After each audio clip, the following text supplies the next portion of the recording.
Em tuas mãos, Senhor, eu me coloco agora. Feche os teus olhos.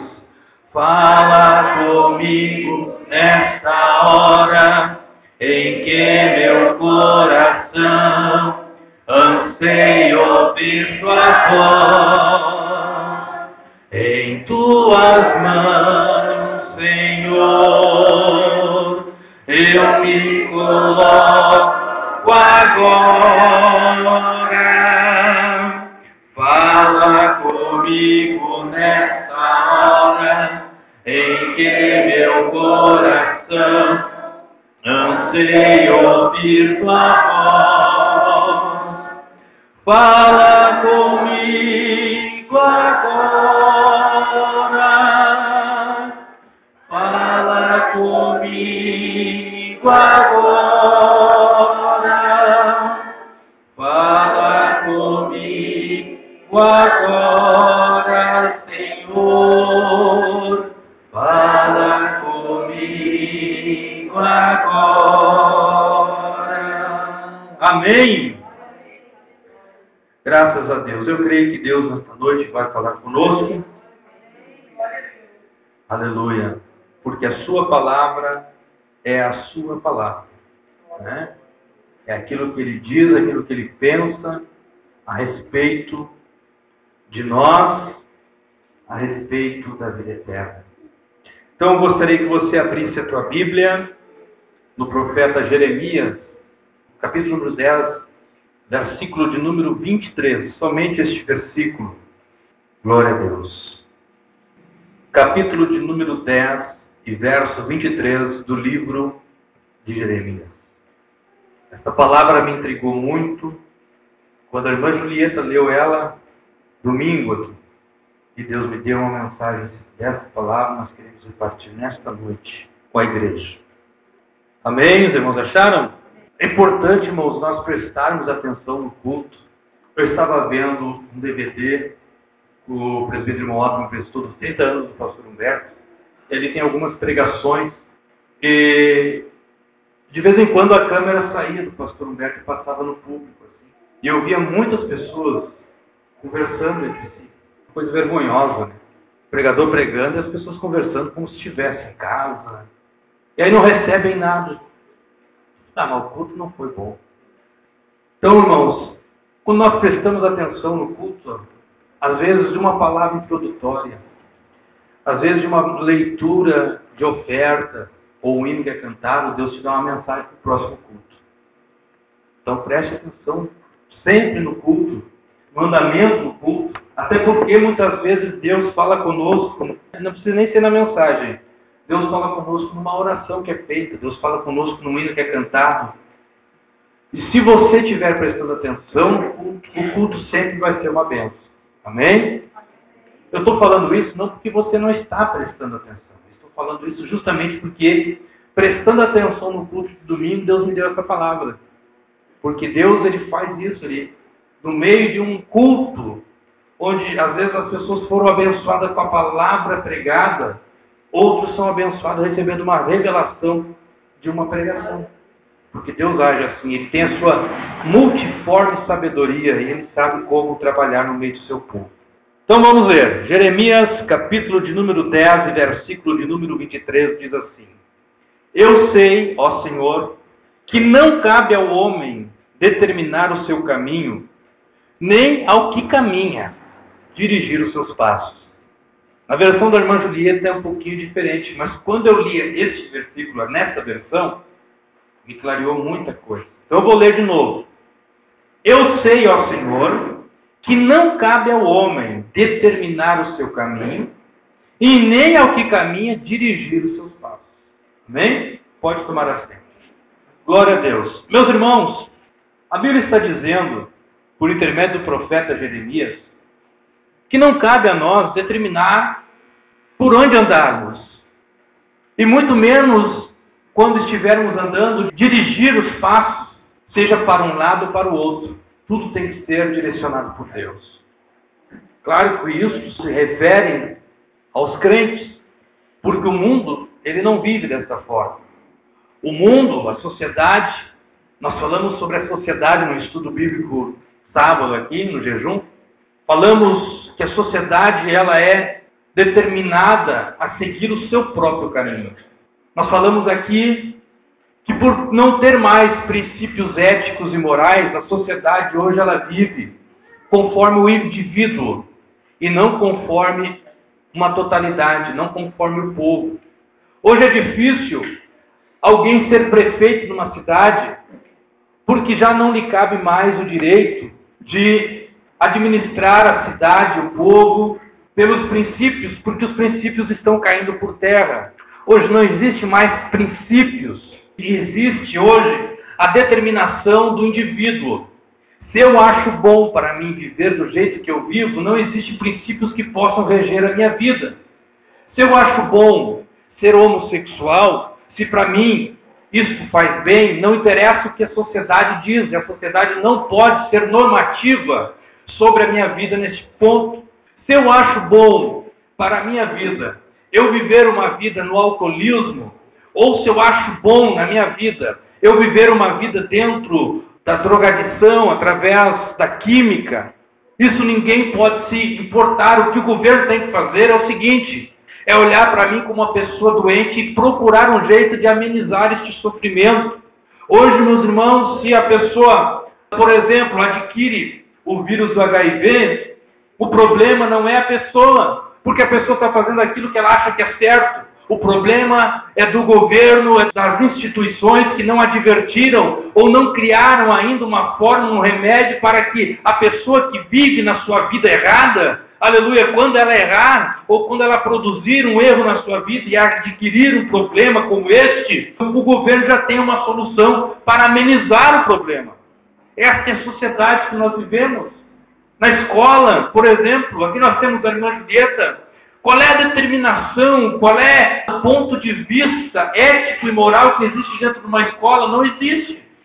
Se não for uma escola de cunho religioso, de cunho cristão, não existe ética, não existe padrão, não existe valores que dentro de uma escola possa se passar. Antigamente, quando eu estudava, não é tão antigamente assim, mas quando eu estudava nos primeiros anos, o colégio, a escola, ela tinha um ensino religioso.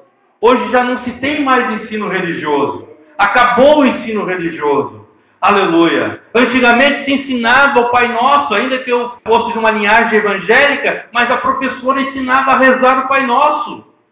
Antigamente se ensinava a adorar a Deus. Antigamente se ensinava, até mesmo dentro das escolas, existia aquela forma cívica, a religião moral e cívica. Se ensinava o aluno a honrar a bandeira, a honrar a pátria. Ensinava os alunos a cantar os hinos da pátria, o hino da bandeira, enfim, essas coisas. Hoje não existe mais, porque não existe mais a moral, não existe mais dentro da nossa sociedade algo que rege a sociedade. Hoje é cada um por si, cada um pensa como quer, cada um vai onde quer, cada um manifesta do jeito que quer. Se eu quiser sair hoje aqui por essa porta, seminu ou até mesmo nu, ninguém pode fazer nada. Por quê? Porque é eu que estou pensando assim, é eu que sou assim. A sociedade não pode me ver como errado. Por quê? Porque a sociedade hoje não tem uma coisa chamada limitador.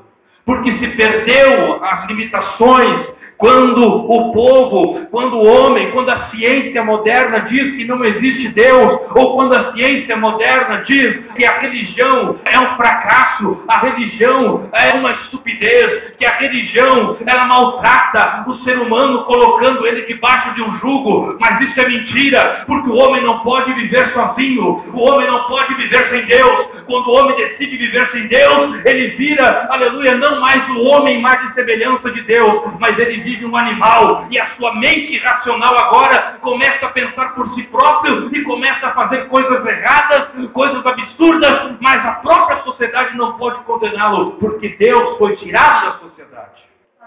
Amém? Isso é triste, porque a nossa sociedade é assim.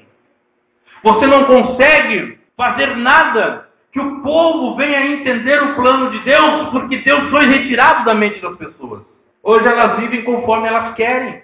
Em lugares como a nossa cidade, é uma cidade interiorana, ainda é mais fácil de se implantar algo dentro dos padrões bíblicos. Por exemplo, eu creio que o ano 2013, no Colégio Polivalente, onde a irmã Julieta está agora como diretora, eu creio que alguma coisa de moral e ética do padrão bíblico vai ser colocada ali.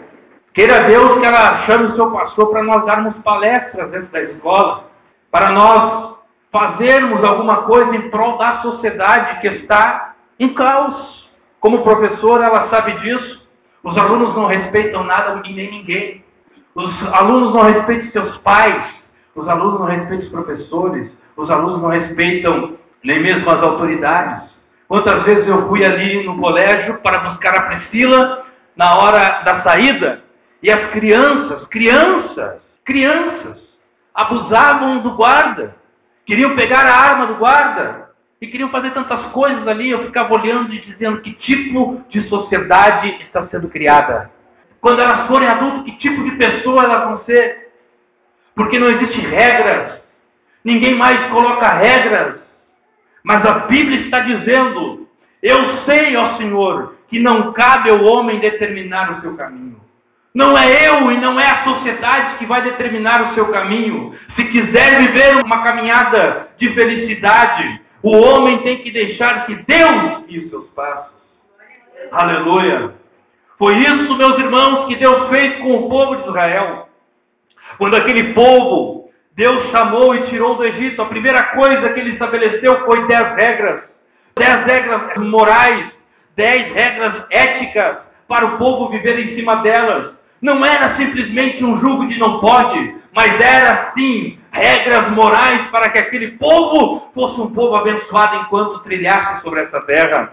Também a história nos conta de um país jovem, chamado Estados Unidos, que foi formado por a maioria das pessoas que eram protestantes, crentes protestantes do velho mundo, lá da Europa, por perseguição dos padres, dos papas, por perseguição dos católicos. Eles atravessaram o Oceano Atlântico e vieram para a Nova Inglaterra, como era chamado no começo, e ali se estabeleceram, colonizaram, mas eles criaram uma sociedade em cima dos valores éticos e morais que a Bíblia ensinava. O maior estadista dos Estados Unidos se chamou Abraham Lincoln. E esse homem, ele disse uma certa vez: se alguém quiser governar bem um povo ou um país, administre e governe segundo a Bíblia. Esse povo foi formado em cima de caráter cristão. Esse povo ensinava as crianças no colégio a orarem, a buscarem a Deus. Mas isso foi mudando quando a ciência começou a aumentar, quando a ciência começou a se multiplicar naquele país, quando ele se tornou uma grande potência. Ele esqueceu de Deus, aleluia, e começou agora a tirar do meio da escola o prazer de orar. Eles perderam toda a legitimidade bíblica e disseram: agora você faz como você quer. E por causa disso, os Estados Unidos hoje é um país onde a criminalidade, onde a bruxaria, onde a perversidade, onde o homicídio, onde a droga, onde tudo o mal que pode existir na face da terra, lá, aleluia, é muito maior do que em qualquer país do mundo, porque eles se esqueceram de Deus, esqueceram da moral de Deus, esqueceram-se da ética de Deus e se jogaram, aleluia, da forma que eles quiseram andar. E a Bíblia está dizendo que não cabe a nós determinar o caminho que vamos andar. O caminho vem de Deus. O caminho para a felicidade vem de Deus. Então, irmãos, nesta visão, nesta colocação que nós temos colocado aqui, no sentido de sociedade, eu trago agora para a igreja, para nós. Não cabe a nós, irmãos, decidirmos o nosso caminho. Imagine se o missionário decidisse o seu próprio caminho, determinasse o seu próprio caminho. Se Deus dissesse para ele: vai para o Afeganistão, ele dissesse: não, não vou para o Afeganistão. Por quê? Porque se eu for para o Afeganistão e pregar lá, vou durar no máximo um mês, porque eles vão me fuzilar, eles vão matar a minha família. Mas não cabe ao missionário determinar o seu caminho, porque ele tem que ver, não é ele tem que ver as almas que ele vai salvar. Ele tem que saber que ele é um instrumento de Deus, e se Deus quer que esse instrumento vá para lá, aleluia, seja danificado em um mês, o problema não é do instrumento, o problema é daquele que enviou o instrumento para lá. Nós não temos que determinar o nosso caminho. Nós temos que viver, irmãos, não uma vida para nós. O hino que a irmã Priscila cantou, muito bonito, mas é um hino, meus irmãos, que trata da pessoa em si. É um hino individualista. É um hino que fala da minha vitória. É um hino que fala, aleluia, de eu subir em pódio. É um hino que fala da minha grandeza. Mas não é isso o Evangelho. Cristianismo não é isso. Cristianismo é se preocupar com o próximo. Cristianismo é se preocupar com o outro. A Bíblia diz que os 2 maiores mandamentos, o Senhor Jesus mesmo disse que amar a Deus acima de todas as coisas e o próximo como a si mesmo. Mas os hinos e as pregações, eles pregam que você deve, aleluia, pensar em você, que você deve, aleluia, lutar por você, nem que para isso dentro da igreja você pide em cima dos outros, mas você tem que estar por cima, você tem que ser listado, você tem que ter nome na internet, você tem que ser chamado para pregar, você tem que ser chamado para cantar, porque o que interessa é você, mas este não é o Evangelho, e isso não é cristianismo, porque não cabe ao homem determinar o seu caminho. O salmista Davi já sabia disso. No Salmo 23, ele diz assim, o verso 3 e o verso 4, refrigera minha alma e guia-me pelas veredas da justiça, por amor do seu nome. Ainda que eu ande pelo vale da sombra e da morte, não temerei mal algum, porque o Senhor está comigo. Veja o que o salmista diz, ainda que eu ande pelo vale da sombra. Primeiro ele diz, guia-me. E nesse teu guiar, ainda que eu ande pelo caminho da sombra e da morte, eu não temo mal algum, porque o Senhor tem me guiado. E se eu vou andar pela sombra do vale da morte, o Senhor está comigo, porque o Senhor é meu guia. Se o Senhor mandou eu andar pelos valados, eu vou. Se o Senhor mandou andar pela escuridão, eu vou. Se o Senhor mandou eu ir, eu estou indo, porque o Senhor é meu guia, e eu vou andar por onde o Senhor tem mandado, porque eu não determino o caminho que eu vou andar. Eu como cristão, eu como crente, você como cristão, você como crente, nós como igreja, não determinamos o caminho por onde nós vamos andar. Esse é o problema das pessoas não vencerem no cristianismo. Esse é o problema das pessoas não terem uma vida fixa, uma vida, aleluia, alicerçada em Deus. Porque eles pensam, quando vêm para a igreja, neles mesmos. Eles pensam em ouvir uma palavra que agrada a eles mesmos. Eles pensam em vir para a igreja e ouvir louvores que agradam a eles mesmos. Tem crente que vem para a igreja e diz assim, quem será que vai pregar? Se é o irmão Otto, glória a Deus, é o meu Otto, porque ele prega conforme eu penso, ele prega aquilo que eu gosto de ouvir. Ah, mas se é o irmão Jader, ah não, então vou ficar em casa. Mas aí tem outro que diz assim, é o Jader, então eu vou, porque eu gosto daquilo que o Jader prega, porque ele prega aquilo que eu gosto de ouvir. Meu irmão, nós como obreiros não temos que pregar aquilo que tu gosta, e você como membro não tem que ouvir o que você quer, você tem que ouvir o que Deus quer falar com você, porque você não determina o teu caminho. Quem determina o teu caminho é Deus. É Deus. Aleluia.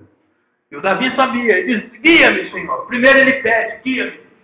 Guia-me para onde tu queres que eu ande. E aonde eu andar, ainda que seja pelo vale da sombra e da morte, eu sei, aleluia, que lá ninguém quer ir. Quem quer entrar no vale da sombra?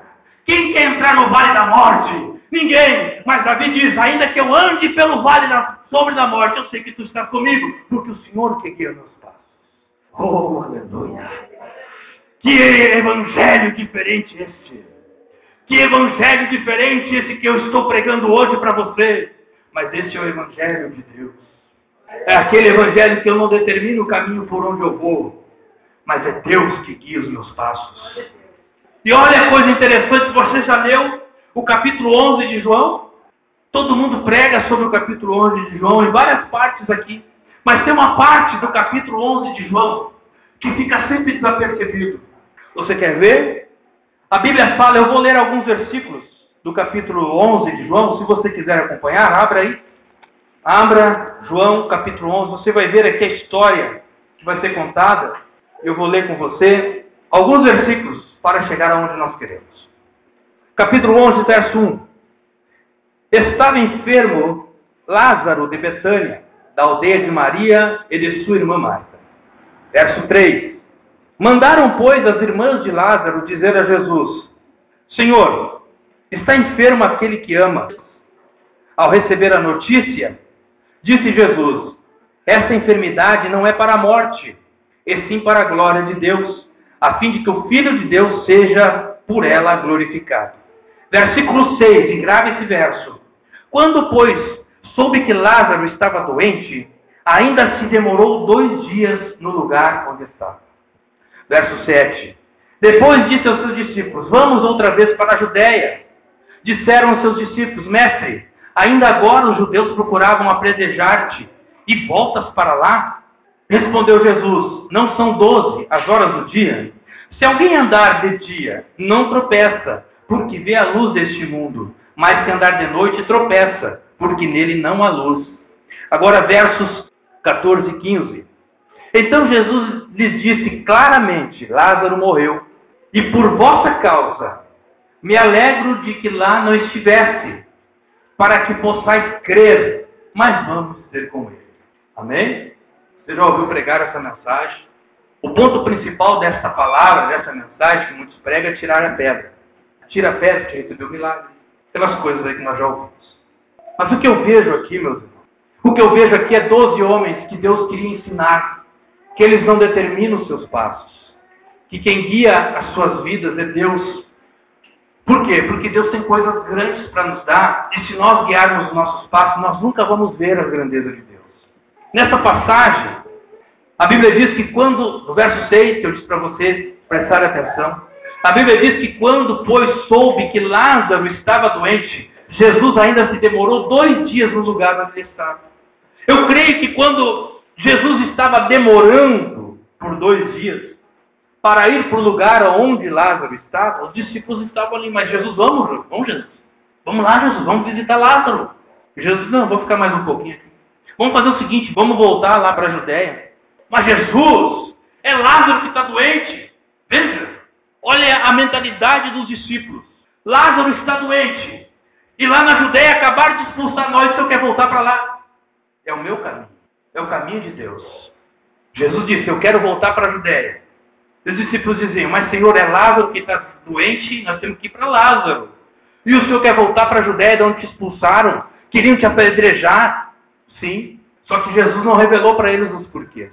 Sabe, irmãos, nós vemos o problema, nós sabemos das dificuldades e queremos ir para lá. Nós queremos ir ao encontro da dificuldade para resolver. Queremos pegar Jesus e levar pela mão: vamos Jesus. É lá a dificuldade de Jesus. Não, não é tu que guia o teu caminho. Quem guia o teu caminho sou eu. Vamos voltar. Mas Jesus, se eu voltar, eu vou voltar para o problema que eu estava antes. Se eu voltar, Jesus, eu vou ver apedrejamento, eu vou ver gente querendo matar, eu vou ver muita coisa que eu já passei por lá. Eu não quero voltar, eu quero ir para frente, porque lá tem um problema que se nós não chegar logo, Jesus, vai dar morte. E Jesus disse: calma, calma, discípulos. Jesus disse para nós hoje, meus irmãos: calma na tua jornada. O problema nosso, das nossas dificuldades, é que nós não temos calma. Nós temos que ter calma. Existe o problema da ansiedade. As pessoas são ansiosas demais pelas coisas que estão para acontecer. Tem coisas que a gente já sabe que vai acontecer, mas a gente quer que aconteça logo. Eu quero que logo aconteça essa bênção. Eu quero ir logo para lá. Eu quero logo pegar a bênção. Calma. A bênção está ali, está determinada para você, mas tem um tempo. E o tempo de Deus. Deus vai te levar até lá. Por quê? Porque tem um detalhe que a Bíblia mostra para nós aqui no verso 15 de João 11. Vamos ler? Vamos ler o 14 e depois o 15. Então Jesus lhes disse claramente: Lázaro morreu. Aleluia. Que notícia braba. Jesus a recém tinha dito para eles: olha, esta enfermidade não é para a morte. Lembra no verso 4? Jesus disse para os discípulos: não tem problema, essa doença aí não é para a morte. Não, ele não vai morrer não. E aí lá no verso 14, 10 versículos depois, Jesus diz assim: Lázaro morreu. O que passa na cabeça de uma pessoa que estava lá com Jesus, os discípulos mortos, estava andando com Jesus, e Jesus diz: olha, Otto, não te preocupa que o problema lá não é para a morte. Nós vamos resolver esse problema, mas calma. Mas vamos agora, Jesus. Vamos agora. Não, calma, não é para a morte. Quando Jesus resolve ir, então, ele chega numa distância lá que está chegando perto do problema. Ele diz: olha, é o seguinte, vou te revelar uma coisa. O Lázaro morreu. Como é que fica a fé da pessoa? Primeiro Jesus disse que não é para a morte. Daqui a pouco Jesus disse que já morreu. Primeiro Jesus diz para você: olha, o teu problema não é grave. Daqui a pouco ele chega e diz: olha, o teu problema é grave mesmo. Aí tu pensa, mas se o senhor tivesse vindo antes, então, por que o senhor não veio antes? Por que o senhor se demorou 2 dias? Você não faz assim quando os problemas acontecem na tua vida? Quando vem um problema, você diz, Jesus, se tu sabia disso, por que tu não resolveu antes? Por que você deixou chegar até esse extremo? Esse problema, irmãos, tem uma solução. Porque se Jesus chegasse antes, quando o Lázaro estava enfermo, eles não veriam a glória de Deus. Foi isso que Jesus disse, para Marta, para Maria, se tu crês, você vai ver a glória de Deus. Eles estavam acostumados a ver Jesus curar enfermo. Eles estavam acostumados a ver Jesus colocar a mão e a pessoa ser curada. Pedro estava acostumado, a sua sogra estava lá enferma, estava lá com febre, tremendo, uma febre tamanha, e chegou lá com Jesus, Jesus disse, colocou a mão sobre ela, orou por ela, ela levantou. Você estava acostumado. Mas tinha uma coisa grande na vida deles que eles nunca tinham visto. Era uma ressurreição. A primeira ressurreição eles iam ver ali, com Lázaro. Depois disso eles iam crer muito mais que Jesus faria ressurreições. Mas nesta vez, era a primeira vez que Jesus ia fazer uma ressurreição. E ele chegou e disse, olha, sabe por que eu me demorei? É por vossa causa. Eu me alegro em de não ter estado lá quando Lázaro estava doente. Por causa de vocês, para que vocês possam crer. Nós vamos ter com ele.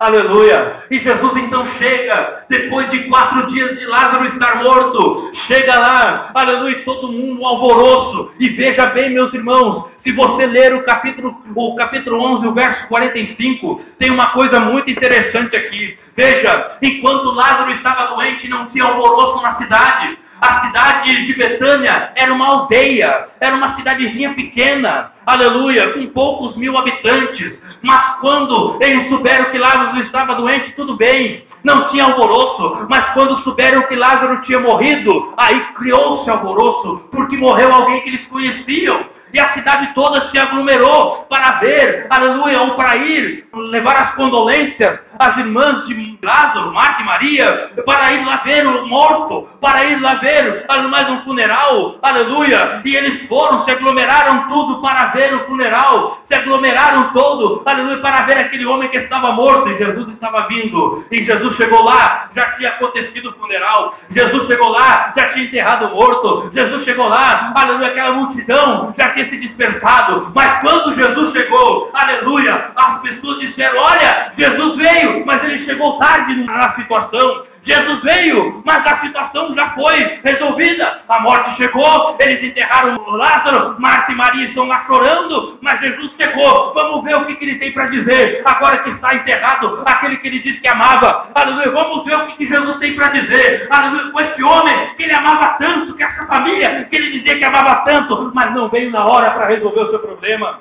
E aí se aglomerou novamente as pessoas. Agora não era por causa do morto, agora era por causa da família. Agora era por causa que eles estavam vendo que Maria, aleluia, e Marta estavam chorando. E Jesus veio, talvez para trazer, eles pensavam uma consolação, dizendo, eu vou ressuscitar eles nos últimos dias. Mas a Marta já se adiantou e disse, eu sei, Senhor, o Senhor vai ressuscitar eles no último dia. Não, Marta, eu sou a ressurreição, vamos até o túmulo. Vamos ver o teu problema, mas ele é muito grave, faz 4 dias que esse problema, aleluia, está lá enterrado, não tem como voltar atrás, Jesus, não tem como você voltar 2 dias e pegar Lázaro ainda vivo, enfermo. Vamos até o teu problema. Deus queria mostrar algo para eles, e quando isso aconteceu, a Bíblia diz, meus irmãos, no verso 45, muitos, pois, dentre os judeus que tinham vindo visitar Maria, vendo o que fizera Jesus, creram nele. Aleluia. O problema de Marta e Maria trouxe multidões até elas, mas isso foi, meus irmãos, uma providência de Deus. Deus deixou que Lázaro morresse para que a multidão viesse até onde estava Marta e Maria. A multidão de Betânia veio até eles. Aleluia. Depois que Jesus visitou o túmulo e Jesus disse, Lázaro, saia para fora. E quando isso aconteceu, quando Lázaro ressuscitou e saiu para fora, a Bíblia diz que todos os judeus que estavam ali creram que ele era o Messias enviado. Sabe por que muitas vezes o teu problema não é resolvido na hora que tu quer?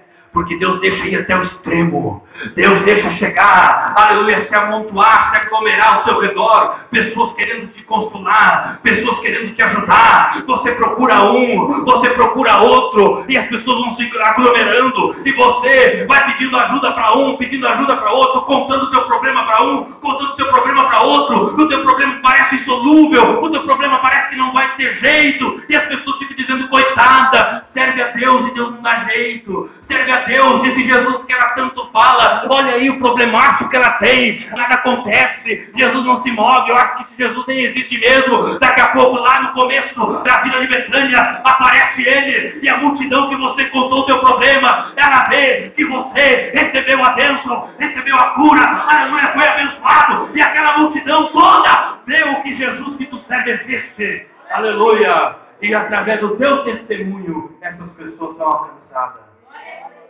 Que coisa tremenda, porque não é eu que determino o meu caminho, não é eu que digo para Jesus, me cura hoje, não é eu que digo para Jesus, abre a porta do emprego hoje, eu peço para Jesus, Ele vai fazer quando Ele quiser, Ele vai fazer quando Ele achar bem, Ele vai fazer quando tiver uma aglomerada de pessoas ao teu lado, chorando junto contigo, como estava Marta e Maria. Ele chega e diz, agora que tem bastante gente, eu vou glorificar o meu nome. Quando tu estava sozinho no quarto orando, Jesus me abençoa. Ele disse, não, ainda não é tempo. Aguenta aí, meu filho. Aguenta aí, minha filha. Ainda ninguém sabe de nada. Ainda ninguém sabe do teu problema. Vai contando o teu problema.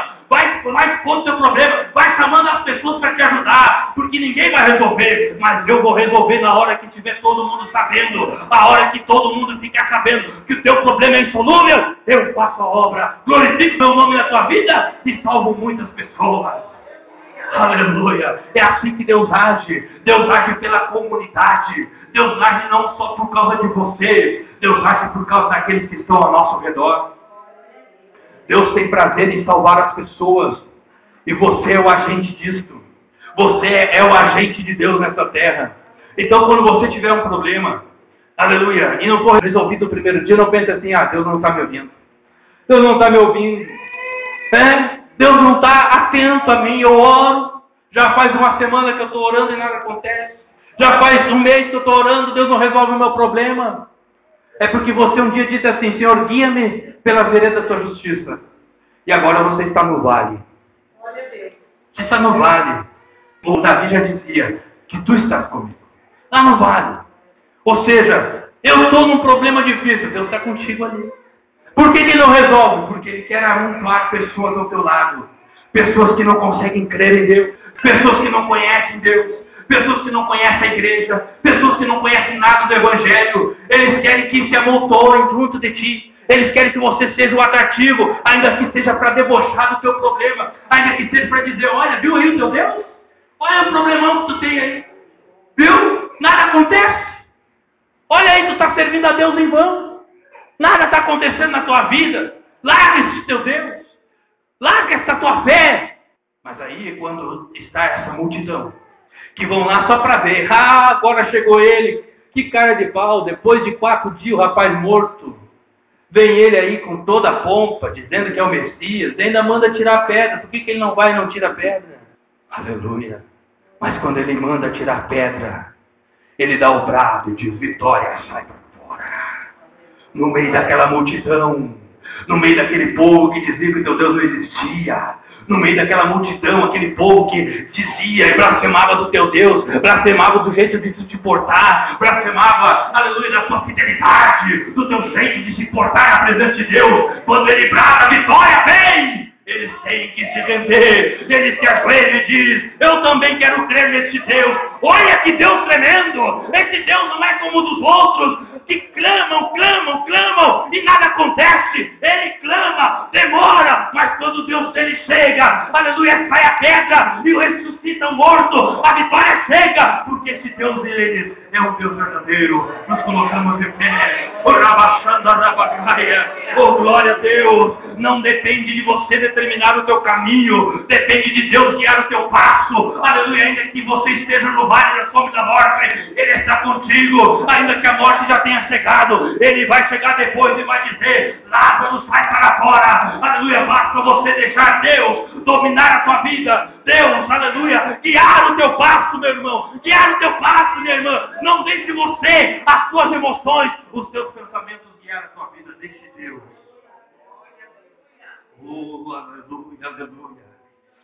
Glória a Deus. Deus quer guiar os nossos passos. Só que nós nunca queremos ir para o vale da sombra da morte. Nós nunca queremos ir para o vale, nem que não seja a sombra da morte. Nós não queremos ir para o vale, irmão, sabe? Nós queremos sempre estar nos montes. Nós queremos sempre estar no ápice. Nós queremos sempre estar no alto, numa posição visível, irmão Jader. Enquanto Deus diz: não depende, não é tu que determina os teus passos, sabia? Eu quero que você esteja desempregado. Eu quero que você esteja enfermo por enquanto, eu quero. Mas, Senhor, isso é o vale, eu sei que é o vale, mas é ali que eu estou contigo. Eu quero glorificar o meu nome no vale. Eu quero que você, meu instrumento, esteja no vale. Porque eu quero glorificar o meu nome. Quando Gideão saiu para a batalha, saiu com 32 mil. E Deus disse: não, assim não tem como glorificar o meu nome. Como é que eu vou glorificar o meu nome desse jeito? Tem igrejas, irmãos, que os membros são ricos. Tem igrejas que os membros são donos de empresa. Tem igrejas que os membros, uns são advogados, outros são da alta sociedade. Aí diz assim: irmãos, vamos fazer uma arrecadação aí, e pai, vamos comprar tal coisa. Pá, na hora acontece, porque são tudo bem. Desde quando Deus vai glorificar o nome dele assim? Não tem como. Porque o recurso está sobejando. É diferente aqui. Se nós dissessemos: irmãos, vamos comprar ar-condicionado para a igreja. Cada ar-condicionado vale mais de R$1.000. Nós não temos condições. Mas se nós fizermos isso, quando nós não temos condições, é o nome dele que vai ser glorificado. Não vai dizer: é porque tem meu irmão uma moto lá, ganha 5 mil por mês. Ninguém vai dizer. Ninguém vai dizer: o irmão Josemar, ele é empresário e conseguiu dar 2 ar-condicionados. Ninguém vai dizer. Eles vão dizer: Deus está nesse negócio. Porque tudo ali é assalariado, tudo ganha salário mínimo, um pouquinho mais que isso. Deus quer glorificar o nome dele nas coisas impossíveis. Gideão, quantos homens tem? 32 mil. Não, é muita gente. Como é que eu vou glorificar meu nome se tem bastante gente? Como é que eu vou glorificar o meu nome se a condição monetária dos membros é abastada? Não dá. Manda embora os covardes. Opa, que ficou.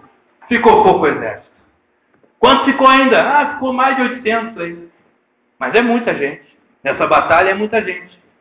Mas, Senhor, era 32 mil contra 32 mil. Era um homem por homem. Eu sei, por isso mesmo. Homem por homem não dá. Quando é o homem que se levanta, não dá. Eu quero glorificar o meu nome. Aí você, agora quem beber água lá que nem cachorro bebe, passando a língua na água lá, não cuidando do inimigo, manda embora também. Quanto ficou, Gideão? 300. Tá bom. Tu e mais 300 contra 32 mil? Tá bom. É mais de 100 homens para cada homem de Israel. Meu Deus! É mais de 100 homens para um homem de Israel. Tá bom assim.